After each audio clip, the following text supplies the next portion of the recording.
Sports Video Group is coming to you from Times Square in New York City at the SVG IP Production Forum. Brandon Costa reporting for Sports Video Group. We have the pleasure of being joined by Jason Taubman from Game Creek Video. Jason, thanks a lot for taking the time and being a part of this new event. Great time to be here.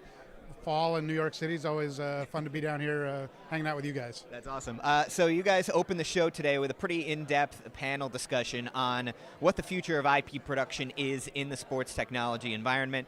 So from your perspective, you hear a lot of people who are very excited and very aggressive in this IP world, some of them even being bold enough to say that SDI is dead, we are full IP now. What's your feeling to those who go that far? Well, Ken sort of teed up the discussion today with the proposition that SDI is dead, and I would say absolutely not. SDI is not dead in any way, shape, or form.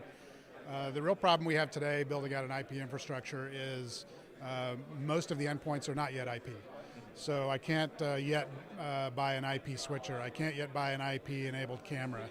I can't buy replay servers that have IP on them. So we're still very much in the gateway business, which is solidly SDI.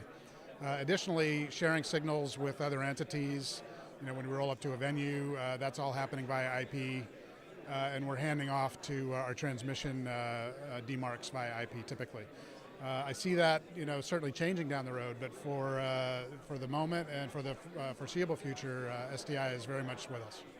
So as the VP of technology or new technology and design at Game Creek, you're designing big production infrastructures for a living.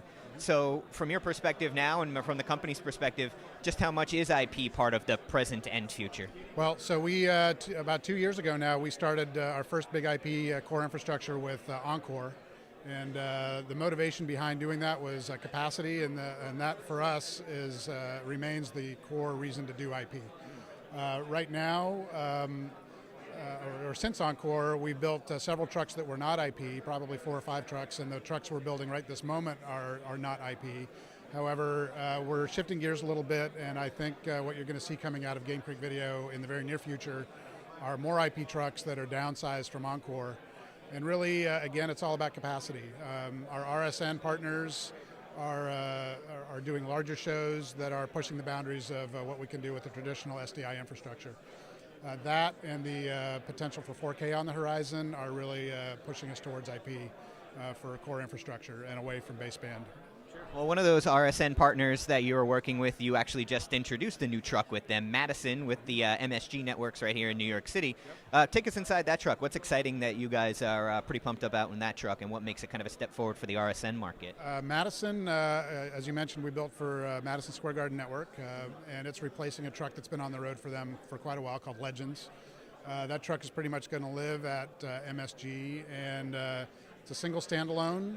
We needed to bring those guys along in technology, so we put new XT3 12-channel servers on there. It's got a big Apollo, a Calrec Apollo audio board in it, a big Evertz router. It's baseband still, and 4,300 cameras. So it's the tip of the spear in terms of what RSN technology is today, and we're going to carry that forward for a couple more designs, and like I said, maybe shift gears towards IP as those infrastructure components become available. All right, Jason, always keeping Game Creek Video on the cutting edge. Really appreciate you being here at this event and taking 3 minutes with us. Thanks, Brandon. All right, for more coverage of SVG's inaugural IP Production Forum, you can visit us online at sportsvideo.org.